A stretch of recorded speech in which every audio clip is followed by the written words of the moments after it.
আসসালামু আলাইকুম। বিসমিল্লাহির রহমানির রহিম। সবাইকে রমজানুল মোবারক। সবাই কেমন আছেন? ভিউয়ার্স, সারাদিন রোজা থাকার পরে ইফতারে যদি এমন এক গ্লাস ঠান্ডা লাচ্ছি পান করা যায় তাহলে আর কি লাগে? কলিজা, মন সবটা ঠান্ডা হয়ে যাবে ইনশাআল্লাহ। তো ভিউয়ার্স, ঘরে থাকা কিছু সাধারণ আইটেম দিয়ে খুব সহজে উপায়ে বানিয়ে ফেললাম লাচ্ছি।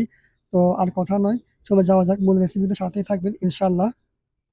সবগুলো উপকরণ আমি এখানে সাজিয়ে নিয়েছি।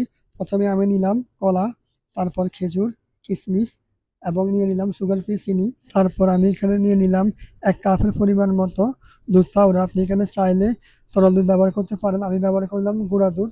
তো দেখেন ভিউয়ার্স, এখানে সবগুলো উপকরণ আমাদের বাসায় সবসময় থাকে, হাতের কাছে থাকে। তো আপনি ইচ্ছে করলে বানিয়ে ফেলতে পারেন খুব সহজ এবং সুন্দর সুস্বাদু রেসিপি লাচ্ছি। তো ভিউয়ার্স, আমি এখন একটা ব্লেন্ডার জার নিয়ে নিলাম এবং আমি সবগুলো উপকরণ ব্লেন্ডার জারে দিয়ে দিব। প্রথমে কলা, খেজুর, কিশমিশ দিয়ে দিলাম, পরিমাণ মতো চিনি। এখানে চিনিটা কম দিবেন, কারণ হচ্ছে পরিবেশন করার পরে কম বেশি চেক করা যাবে।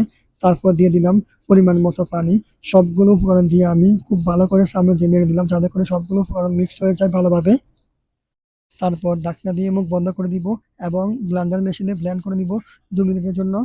আলহামদুলিল্লাহ ভিউয়ার্স, তৈরি করে ফেললাম ঠান্ডা সুস্বাদু লাচ্ছি। দেখেন কত সুন্দর লাগতেছে মাশাআল্লাহ।